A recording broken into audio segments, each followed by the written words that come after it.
From one big heat on to the next, round 3, heat 12 here at the Vans World Cup of Surfing has huge ramifications. Looking forward to the 2017 season. Italo Ferreira, Jeremy Flores, Pat Gudauskas, and Mihimana Braye as in store for us. This is a big, big heat for Pat Gudauskas. It is, and he knows it. He's watched his brother get through his early round heat, so he would be building momentum with him, his energy. See this first wave here, going to get a quick start. He's definitely live. Just like that, hey. Bam, bam. Wow. Rapid fire succession of waves. Home, your season's over. Sorry, not to be cruel, but oh, come on, positive vibe warrior. That's what we're doing here. Somebody's got to throw out the negativity here. Look at that. Getting loose. I like it. Congrats to Pat. Engaged his longtime lady friend, Hanalei. He'll be getting married soon. Mihimana Braye up and down real quick. And here's a look at Jeremy Flores. Quick snap. Trying to get around this section. This Frenchman has been a standout on the championship tour for the better part of the last decade. And he likes it when things get critical out in the lineup. Very young age, got onto the championship tour. Has put in his time here in Hawaii. Hangs out with a lot of the boys. Trains hard here when he gets into the, you know, that's one of the things too, is when you are a global traveler, if you watch this section build up for him, beautiful arc, is that you end up finding out ways to be comfortable and feel like you're at home all over the world. Replay here. Mihimana Braye. So Mihimana having an amazing. So I just wanted to just get a little bit of that familiar feeling before the end of the year, and then got a couple months off. And but you know, we were hoping that this was endurance. 8 good waves. There you go. 8 good waves. Finals day. Kelly Slater's there. Tune in because you don't want to miss it. That's all you got to do. 8 good waves. Keep it simple. No problem.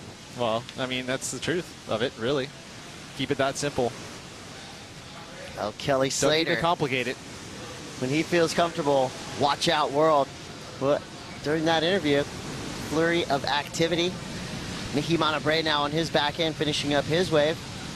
We saw Patrick Gudauskas on the wave just before that. Tiger hasn't come back yet. And Kelly never really went anywhere. Right. So that's a moot point. Yes, it is. Just wanted people to think I knew about golf, okay, which I don't. Look at this. Some ripping going on here from Pat Gudauskas. His first 2 waves had some mistakes, but this one did not. I like that he's riding. It looks like he's on his normal shortboard, or at least a version of it. So that looked solid for Pat. Again, a very important heat for him. As we watch Mihimana, very polished in his approach. You can see that he doesn't push too hard. He just kind of sets it, lays that rail in, and just kind of goes with it. And it works. Shows control. Pacific Islands that are around there, but I mean Tahiti itself, actually is kind of limited as far as waves they have. You know, they're a little bit dicey. That you have to have certain swell directions, certain wind directions to get them to work. But I mean, you got Paparo, which is a consistent way where you can surf and how to get there, and just, you can't just throw your trunks on and go out for a quick surf. Pat Gudauskas, his first real scoring wave, a 6.67. That is huge for Ethan Ewing's chances, which are looking really good to qualify. Now let's go to Jeremy Flores. Needs a big result here as well.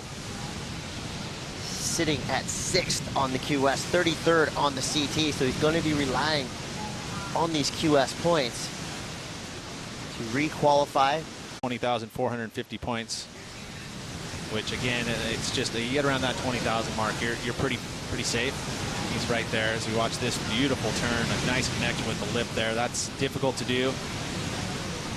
He's able to complete this ride, and that's going to... If you need to go anywhere, remember, you can download the WSL app to your mobile device, and you can take all of this action with you. Let's get back to the booth with Peter Mel and Chris Cote. Thank you, Kaipo and Ross. We're watching Jeremy Flores add to his solid 2nd place standing right now, and now she is our winner, the Maui Women's Pro. And here we go. Jeremy Flores trying to stay safe on the championship tour. What do you think, Pete? I love his actions. That was cool. That was a mean layback hack. One of the better ones we've seen out here. Just nice and speedy and tight. The arc was really tight, but also picking up a solid score during that recap of the day was Gudauskas. Finds a 6.93. So both him and Jeremy right now holding it down, but we got Mihimana Braye as well, so we got to watch out for him as we look at Italo finally. And he picks up a mid-range 4.5. Tickling the dragon right there with that backside snap. And then here he is, Mihimana. Again, he's carrying a 2.1 as one of his scoring rise. Oh, and he goes down, chip tour, right? So right. I mean, that's where you're going to see him surf most of his heats. Mihimana Braye gets this wave with priority, has a little trouble in his opening turn, now he gets onto the open face. Wave not. He has to get this heat win to keep his qualification hopes alive. He really needs to drop an 8 or 9 to start to feel even remotely safe in this heat. This is so true. It was Italo Ferreira. Cut this wave, almost hit the boneyard, it looked like. Quick backside snap. Now he's got some room to work. Up into the lip. Starting to put it together, Pete. Looking good. You know, but it's is it too late? That's what he got for winning that heat, was a 10-footer right on the head. Well, congratulations, Gudauskas and Jeremy Flores. Shredding their way through into round 4. We've got a big heat coming up yet again.